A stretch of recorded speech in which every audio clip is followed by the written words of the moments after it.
Разрешите, Бадр Зуравович, два слова. Да, действительно, это большая проблема. Во-первых, с чем мы сталкиваемся повседневно, скажем так, что вот есть люди, которые употребляют на системной основе профилактические мероприятия, когда мы проводим в отношении них, фактически все наркоманы, которые сегодня у нас попадаются, зная о том, что наличие справки об инвалидности его исключают его фактически арест, они все фактически пользуются вот этими справками.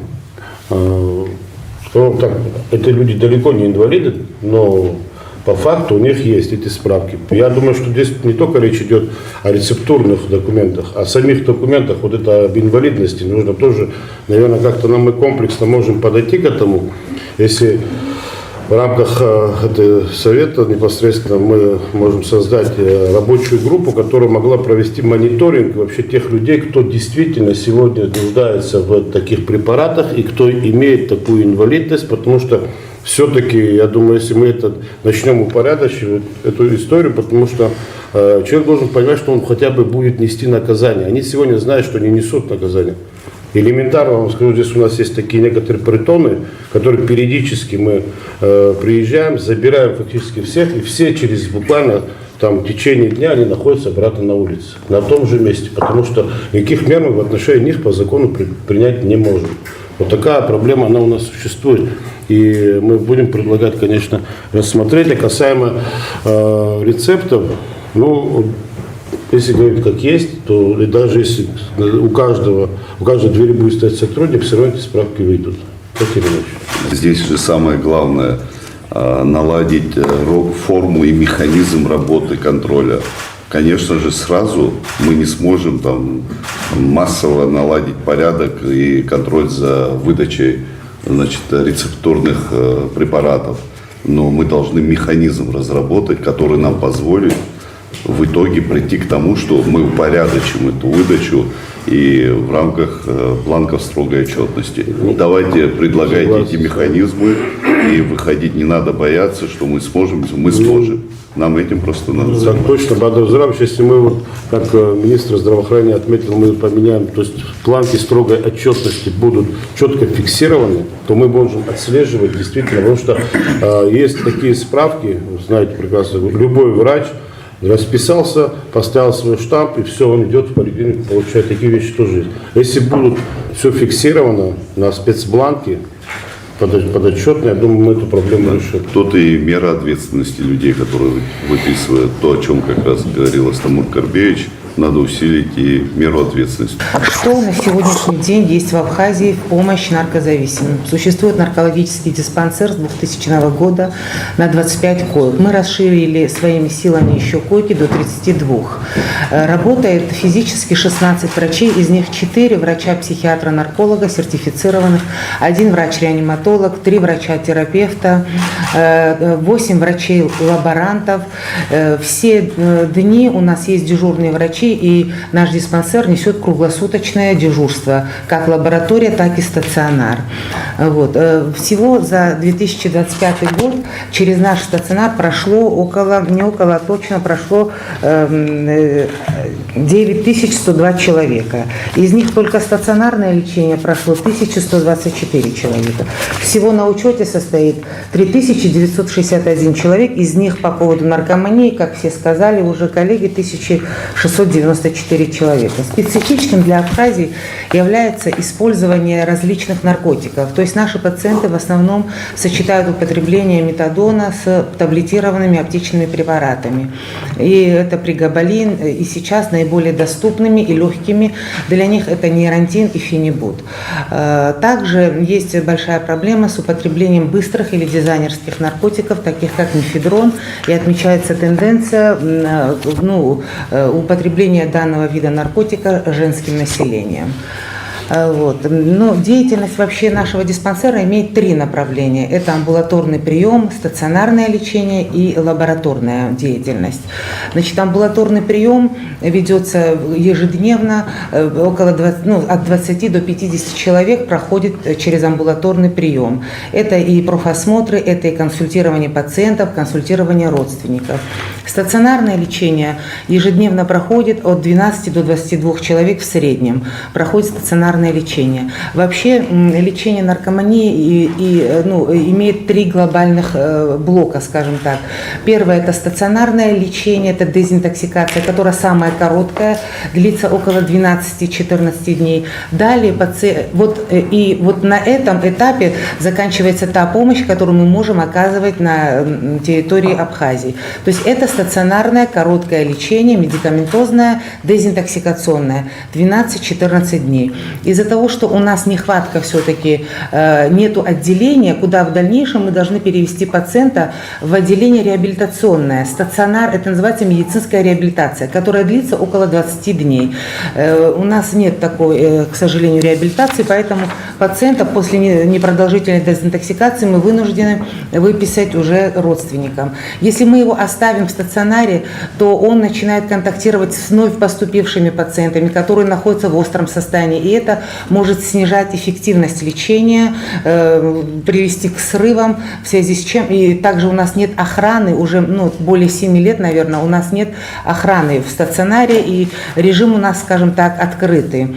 Вот. Все это, конечно, создает свои сложности в процессе лечения, поэтому медицинская реабилитация у нас не проводится. После медицинской, что такое медицинская реабилитация? Это когда на базе стационара пациент продолжает получать медикаментозную терапию, и плюс активно уже проводится психотерапия, его ознакомливают с азами 12-шаговой программы, с анонимным движением наркоманов, вот к этому начинают пациента приобщать и мотивируют его в дальнейшем на прохождение более длительной реабилитации в реабилитационном центре. Значит, у нас на базе наркодиспансера мы подготовили помещение, отремонтировали и предоставили представителям вот этого анонимного движения, которые собираются ежедневно у нас в больнице вечерами, проводят свои собрания, приобщая к этому и пациентов, которые находятся на лечении. Значит, после непродолжительного лечения такого пациенты в основном выписываются. И да, по поводу длительной реабилитации. Длительная реабилитация, она должна проводиться в месте, когда пациент удален от привычной среды, находится далеко от своих друзей, родственников, от тех триггеров, которые напоминают ему употребление. Потому что желание прекратить употребление и пройти реабилитацию у пациента колеблется. Оно в течение суток может поменяться много раз в одну сторону, то в другую. А иногда даже одновременно присутствует и желание бросить, и желание употребить. Поэтому нахождение его в привычной среде практически невозможно пациента удержать. Мы предлагали создать квоты для пациентов, которые готовы для прохождения длительной реабилитации на территории Российской Федерации. Если бы были бы государственные квоты, пилотно на 30-50 человек, чтобы мы могли отправлять в российские центры на реабилитацию, потом мониторить это, проследить эффективность, и так далее. Вот. Лабораторная и экспертная деятельность. За год в лаборатории РНД проходит от 10 тысяч медицинских освидетельствований и до 2 тысяч лабораторных исследований. Это биохимические и клинические анализы. Исследования, применяемые на сегодняшний день в Абхазии, недостаточны для вынесения окончательного результата. Обязательно каждый положительный результат должен подтверждаться другой методикой исследования на газовом хроматографе. Данное оборудование большими усилиями было приобретено для наркологического диспансера, но в дальнейшем было передано в МВД. И все-таки приобретение данного оборудования, налаживание его работы является одной из важнейших первостепенных задач для объективности наших заключений.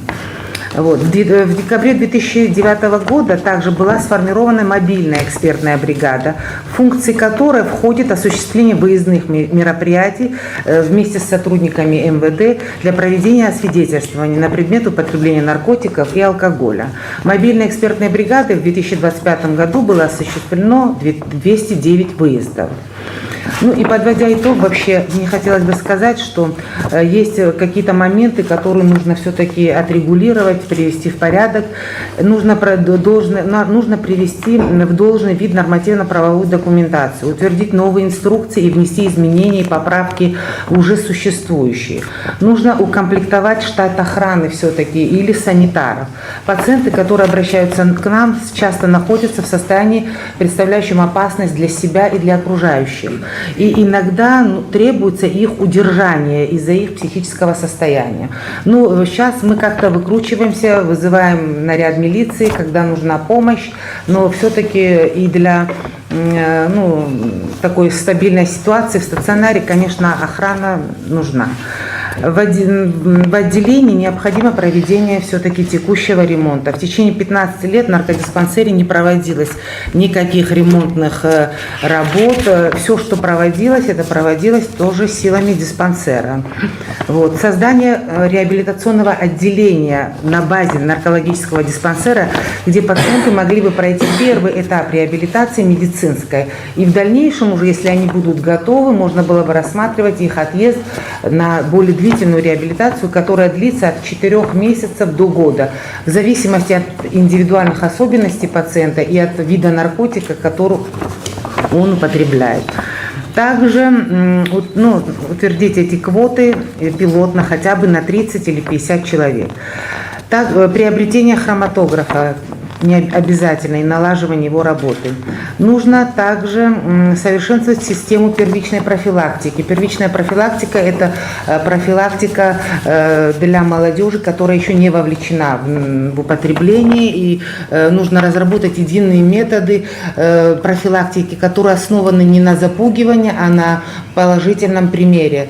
Вот, чтобы, потому что иногда бывает неграмотная, неправильная профилактика. Есть уже научно доказанные и обоснованные методы этой профилактики. Также расширение списка рецептурных препаратов, подлежащих рецептурному отпуску. Конечно, нужно расширить все-таки список этих препаратов, которые должны быть строго по рецептам, чтобы как-то минимизировать их употребление в целях одурманивания, скажем так. Также необходим государственный контроль за всеми медицинскими и немедицинскими учреждениями, работающими с зависимыми. Все наркологические клиники и реабилитационные центры обязаны получать лицензию Минздрава и работать под его постоянным контролем. Ни одно учреждение не вправе заниматься лечением и реабилитацией наркозависимых без согласия Министерства здравоохранения и главным наркологическим государственным учреждением страны. Это обеспечит единые безопасные стандарты лечения и защиты пациентов от недобросовестных услуг.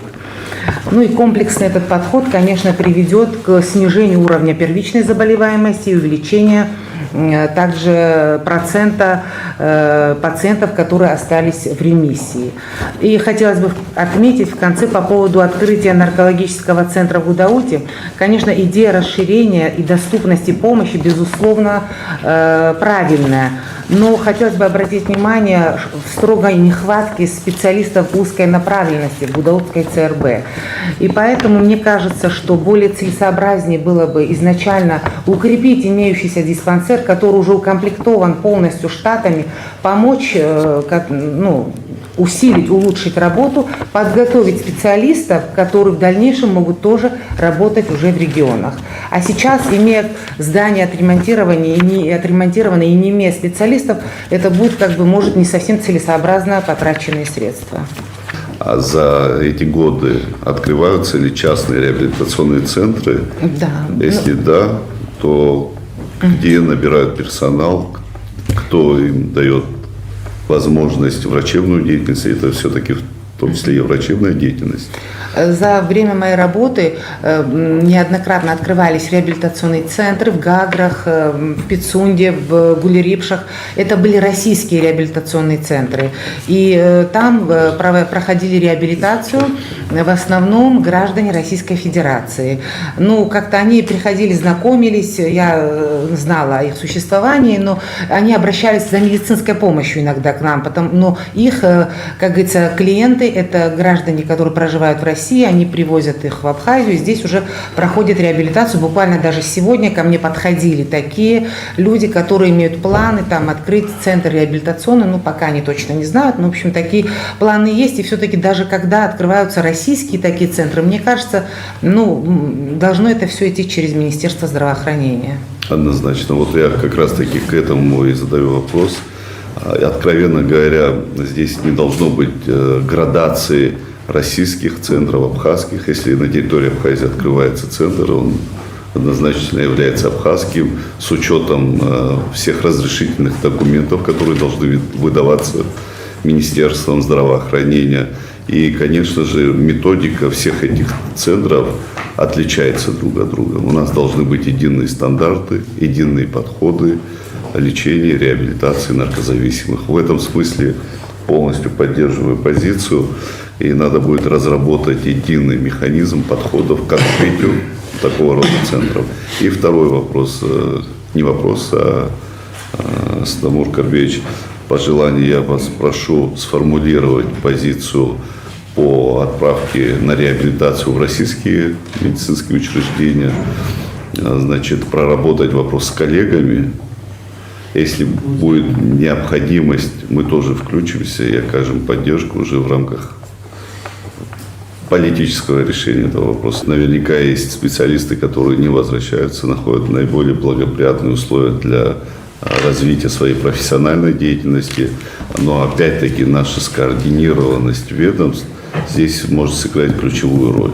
Давайте вы поднимайте, значит, все контракты, подписанные на обучение с нашими студентами. Действительно, государство тратит огромное количество средств на подготовку специалистов в области медицины, и в том числе в рамках узконаправленности по реабилитации людей, попавших в наркозависимость. Давайте готовьте перечень, список людей, мы обязательно сделаем так, чтобы они дали толк своей родине. Для Министерства просвещения также это направление является одним из самых наиболее приоритетных направлений. Действительно, можно в стенах школы формировать личность, которая будет в жизни дальше готова сказать «нет» таким жизненным сложностям. Для нас, конечно, главной нашей целью является создать в образовательной среде такую атмосферу, которая абсолютно нетерпима к наркозависимости, к наркотикам. В целях ранней профилактики по работе по противодействию употреблению наркотических средств среди подростков Министерством просвещения проводится работа по следующим направлениям. Первое направление – это образовательный блок. На всех ступенях образовательной системы в рамках учебной программы внедрены курсы по формированию навыков здорового образа жизни. Второе направление – это воспитательный блок. Это развитие критического мышления, умение говорить «нет» деструктивному влиянию. Данная работа проводится в рамках классных часов и общешкольных мероприятий. Сейчас мы подходим к концу учебного года. А до начала нового учебного года мы готовы пересмотреть содержание классных часов. Мы готовы содержание классных часов проработать с иными ведомствами, с Министерством внутренних дел, проработать, значит, социальные ролики для демонстрации среди подростков согласно их возрастным особенностям на начало следующего учебного года.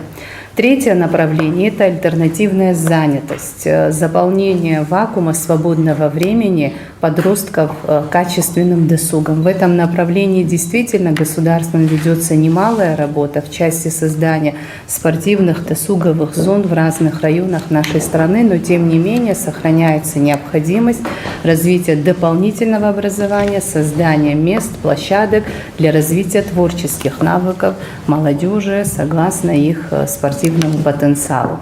Из 29 тысяч учащихся общеобразовательных школ Республики Абхазия более 6 тысяч сегодня охвачены дополнительным образованием в детских, юношеских спортивных школах. Количество детей, которые охвачены дополнительным образованием, конечно, мы намерены увеличивать, но для этого нам нужны подобные школы, детские, юношеские школы, мы в них очень нуждаемся. Далее. В вопросе заполнения свободного времени качественным досугом ведомством предусмотрена организация в текущем году летних лагерей. Значит, 2 лагеря будут тематические, лагеря мы предусмотрели в этом году, которые будут направлены на погружение учащихся школ в богатую самобытную культуру нашего народа. 1 лагерь будет военно-патриотического направления. В совокупности, значит, за летний период мы планируем 1000 учащихся общеобразовательных школ охватить данной работой. Безусловно, своевременное выявление признаков употребления наркотических средств станет эффективной мерой предотвращения зависимости. Однако мы сталкиваемся с тем, что не все учителя готовы к выявлению ранних признаков наркопотребления учащихся школ. Да. Конечно, учитель, он не нарколог, но он должен обладать навыками распознания первичных поведенческих изменений среди учащихся. Для формирования нужной педагогической зоркости, на наш взгляд, необходимо проведение тренингов, дополнительной работы с учителями, для того, чтобы они могли выявлять первые признаки употребления среди школьников. Я думаю, что можно продумать издание закрытого пособия для классных руководителей общеобразовательных учреждений с описанием признаков, которые будут позволять определить, определить кризис подросткового возраста, который попадает в зависимость. Не менее важно обучить навыкам формирования коммуникации, конструктивного диалога с учащимися и с их родителями. Здесь у нас много сложностей возникает, сильно нарушается регламент конфиденциальности. Вот этот мост доверия, он выпадает между государством, в частности школой, и родителями. Традиционные понятия чести семьи при организации грамотной работы нарушены не будут, но с этим у нас есть пока очень серьезные проблемы. Есть еще такое предложение, значит, в целях, вот как одну из мер раннего выявления можно было бы предложить профилактические медицинские осмотры в школах. Я не знаю, как ведомства на это отреагируют, соответственно, это должно быть с разрешения законных представителей несовершеннолетних. Здесь тоже мы допускаем, что будут возмущения, несогласие может быть, но тем не менее такая мера тоже может привести к определенным результатам. Совершенно справедливо коллегами было отмечено, в этой борьбе нужно объединиться. Здесь одно ведомство не справится, и только крепкая межведомственная связь может привести к результату. Также хотелось бы отметить, что вот по нашей работе, по линии Министерства просвещения, в нашей стране для профилактики предупреждения зависимости наша работа должна базироваться на фундаменте национального воспитания. Наркозависимость – это саморазрушение, саморазрушение – это потеря чести. Здоровый, молодой, физически здоровый человек, образованный – это будущее нашей страны. Для достижения этой цели нам необходимо объединиться, и мы со своей стороны к этому готовы. К сожалению, именно молодежь чаще всего является уязвимой категорией людей, которые поддаются соблазну, либо берут пример с более взрослого поколения. Как известно, когда все-таки человек ведет себя раскрепощенно, слишком свободно, к сожалению, этот пример подхватывают и молодые люди, которые еще не окрепли умом, не до конца осознают происходящего. Нам, помимо тех мер, о которых вы сказали, Анна Владимировна, нам необходимо обязательно продумать меры ограничения вот, взаимодействия между молодым поколением и людьми, которые являются наркоманами с большим стажем, которые сегодня, кстати говоря, Роберт Витальевич, я хотел бы отметить, сегодня в каждом городе есть места в центре города, в общественных местах, где данная категория людей собирается, и наше население уже воет, просит помочь убрать как бы такого рода категорию людей с улиц, которые являются, к сожалению, и в какой-то степени плохим примером для молодежи. Я ранее говорил про это, я прошу еще раз проконтролировать, дать поручение, руководителям горрайорганов пристальное внимание за этой работой. Не должно быть мест скопления людей, которые целыми сутками стоят в общественном месте и своим примером и поведением подают пример более молодому поколению. Мы же говорим, что это больные люди. Также наркозависимые больные люди. Если больные люди должны находиться совершенно в других местах, в лечебных учреждениях, в домашних условиях, но не вольготно, ведя себя в общественных местах и на общих территориях. Это как раз-таки зона ответственности, в том числе и правоохранительных органов. Позвольте, Бадрус Зурабович, если начну с последнего вопроса, как раз я его обозначал, проблема именно заключается в том, что каждый из них сидит с справкой, по справке по инвалидности. Он буквально находится у меня до оформления материала часа 2. После этого обратно его приходится выпускать на улицу. Никаких мер воздействия, к сожалению, у нас на этих людей законных нет. Мы-то готовы, мер воздействия нет. Надо вот как раз, наверное, все-таки пересмотреть этот вопрос. И если будут они понимать, что будет наказание, то, соответственно, будут и меньше появляться на улице. И хотел бы добавить по выступлению министра просвещения. Вот такая тема, которую мы можем сегодня, уже в принципе мы готовы, проведение семинаров на базе Министерства внутренних дел. У нас есть все условия для этого, то есть актовый зал, у нас есть определенная уже проработанная программа.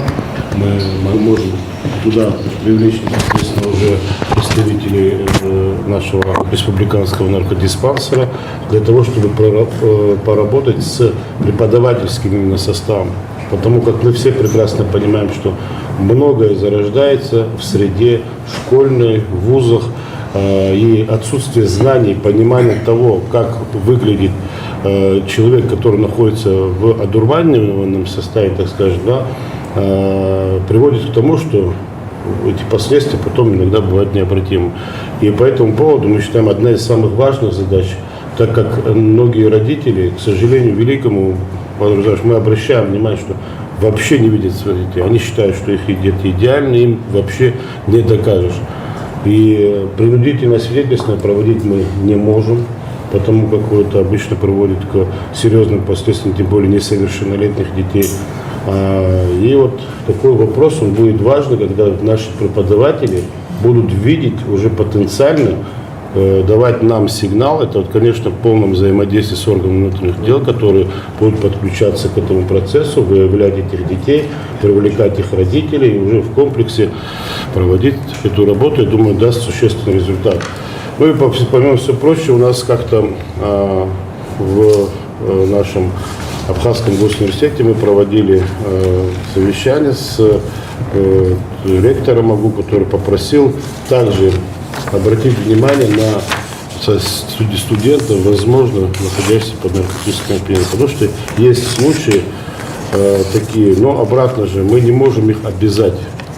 Мы сейчас прорабатываем, вот с ними тоже их правовики работают. Возможно, мы придем к тому, если приду к общему мнению по закону, то при подписании контракта там же указать обязательно прохождение медицинского свидетельства по, скажем так, требованию. то есть преподавательского состава. То есть чтобы мы имели возможность приезжать в Абхазский госуниверситет просто неожиданно. Есть лаборант, выездная лаборатория. Зашли на какой-нибудь факультет, проверили студентов и, соответственно, дали результаты. Но они должны под этим сами подписаться. Это в обязательном порядке. То есть юридические проволочки, то есть мы не можем их принуждать. И там могут быть, потому что и девочки у нас зачастую, вы знаете, что за проблема у нас сегодня существует. И это констатируют преподаватели Абхазского госуниверситета. Нам нужно в этом направлении. Почему на этом мы лично акцентируем свое внимание, Бадр Зуравович, потому что все-таки это профилактическая работа.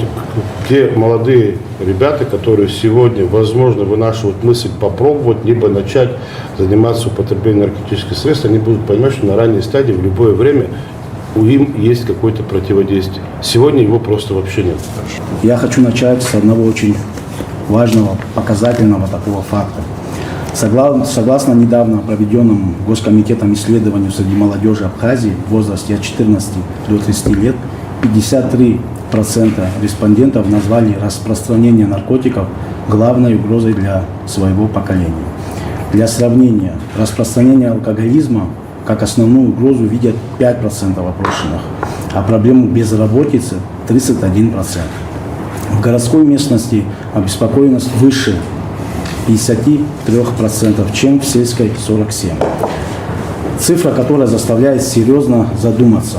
Молодежь сегодня сама бьет тревогу, и наша обязанность услышать этот сигнал и превратить его в конкретные действия. Сформировался парадокс.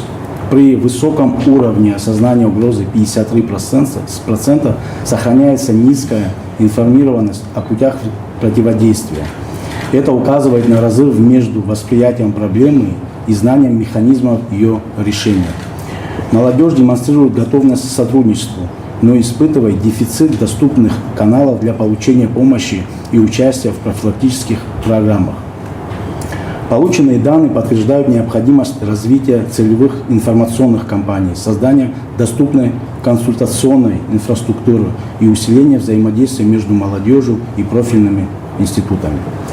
Комитет осуществляет многоплановую работу, которая напрямую направлена на создание альтернативной среды, препятствующей распространению наркотиков среди молодежи. Основные направления деятельности включают ежегодное проведение более 200 республиканских спортивных мероприятий, поддержка спортивных секций по 32 видам спорта. По всем видам спорта создаются федерации, которые оказывают посильную помощь в организации спортивных мероприятий.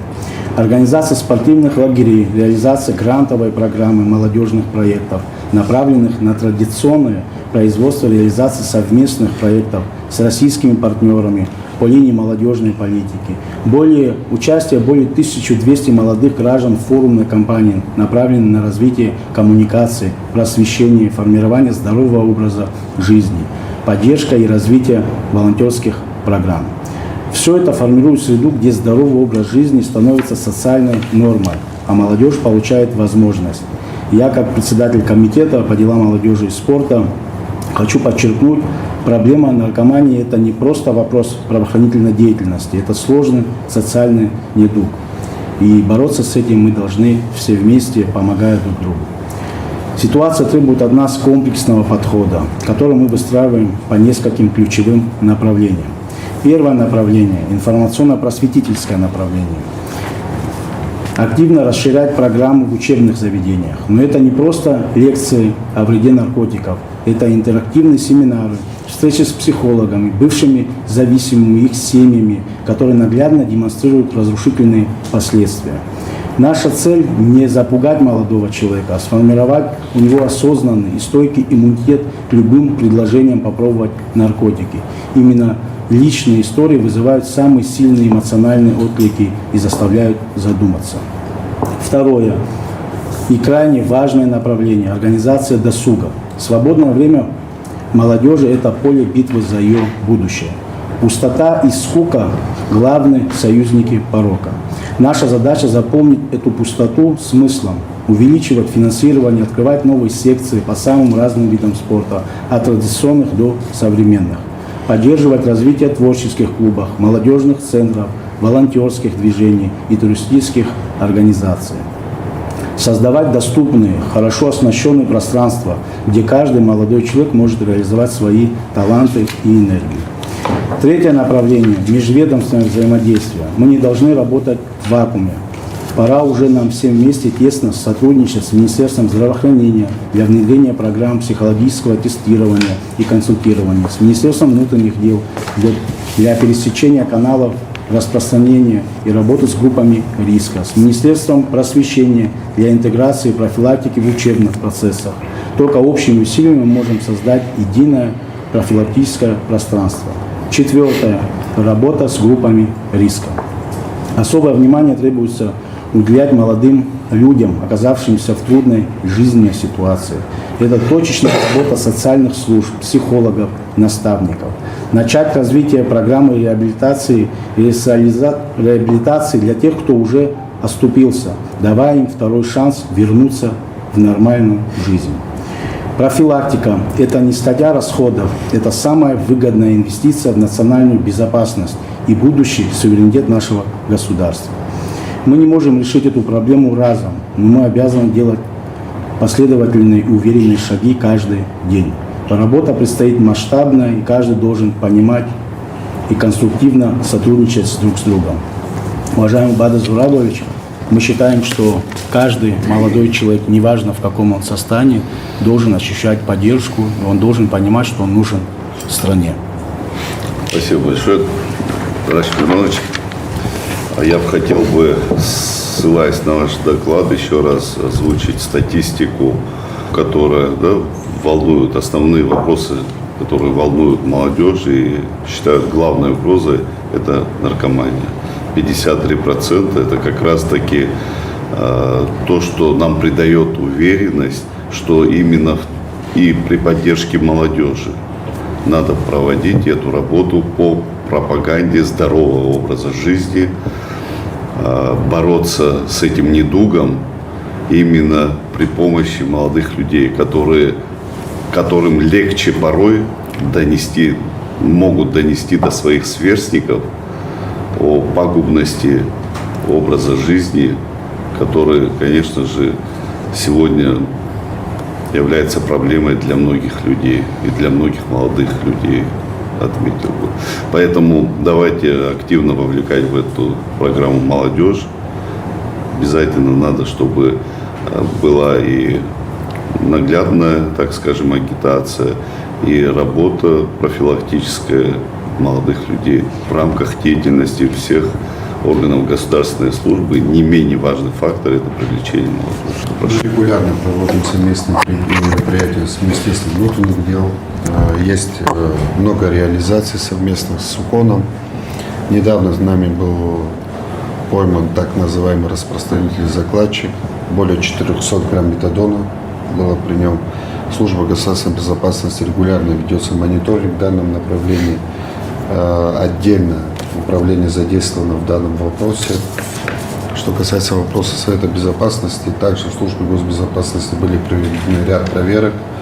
Есть, конечно, уволенные со службы, и данная работа будет вестись постоянно, на постоянной основе. Поручение дано первому заместителю Чичба в данном вопросе курации. Мы всегда ведем полное взаимодействие со всеми. Действительно, что касается проверки того поручения, которое давалось по проверке сотрудников в министерстве, ведомств, эта работа проводится, и проводится не только в силовых структурах.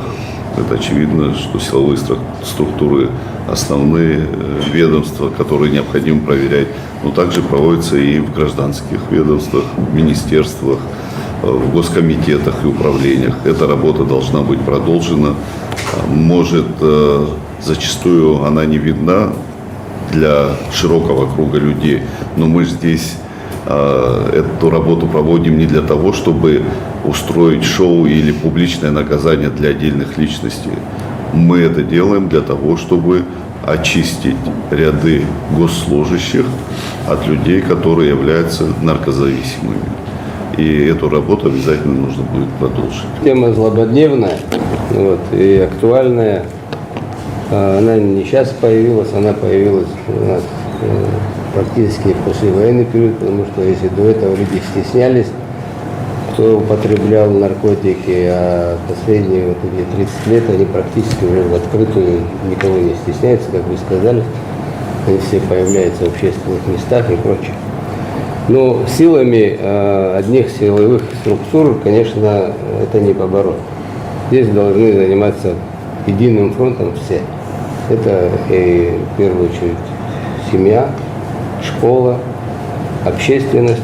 Но уже последняя стадия, когда к силовикам эти люди попадают, уже нужно реагировать и принимать жесткие какие-то меры. Ну, естественно, ни для кого не секрет. Есть семьи, где отец с сыном могут сидеть и употреблять марихуану. Вот. Это, естественно, плачевно, но оно есть, к сожалению. Государственный таможенный комитет в силу своих возможностей делает все возможное для выявления тех препаратов незаконных, которые завозятся со стороны Российской Федерации. Но у нас, к сожалению, нет таких возможностей, как у наших коллег из СГБ и МВД. Так что мы работаем чисто так, старым дедовским способом, можно сказать. Получили информацию, отработали совместно с ИКОНом, с МВД. Вот. И есть выявления, к сожалению, их немного. В этом году у нас 6 фактов. Если по годам взять, я могу тоже сказать, там цифру я имею.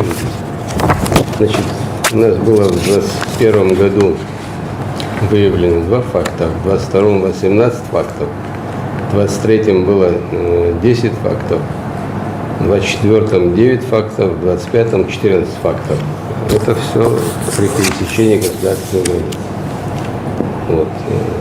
Работа продолжается по мере возможности, нам не безразлично, потому что у каждого есть дети, семья, и это негативно может сказываться на них. То, что было сказано, значит, Тимуром, мы проводили тоже, значит, обследование наших сотрудников. Честно сказать, реально, чтобы там что-то показало, у нас не было, но в основном люди, которые знали свое состояние, они не пришли, и после этого они написали рапорта, сами вернулись. Таких было 6 человек. Вот. Ну, в этом плане работа продолжается, и уже мы сами тоже, когда, кроме того, что мы, когда их принимаем на работу, мы их обязательно проверяем.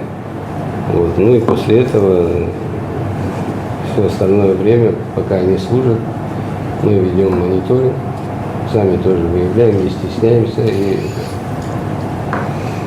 будем с этим бороться. Уважаемые коллеги, еще раз благодарю за работу. Откровенно говоря, у меня были письменные поручения, значит, совету. Я данные поручения не расписывал. Хотел именно услышать мнение руководителей ведомств, услышать предложения, то, над чем нам необходимо работать. И я убеждаюсь, что у нас огромный, как говорится, непочатый край работы в рамках противодействия незаконному обороту наркотиков, лечению людей, попавших в непростую ситуацию, реабилитацию. Поэтому прошу вас, уважаемые коллеги, скоординировать свои действия. Этот совет должен показать максимальный результат, и в том числе по предложениям по изменению законодательной нормы, работу в сфере медицины, образования, молодежной политики. И даю поручение в срок до 10 июня 2026 года разработать и представить на утверждение концепцию государственной политики Республики Абхазия в сфере противодействия незаконному обороту наркотиков и лечения наркозависимых.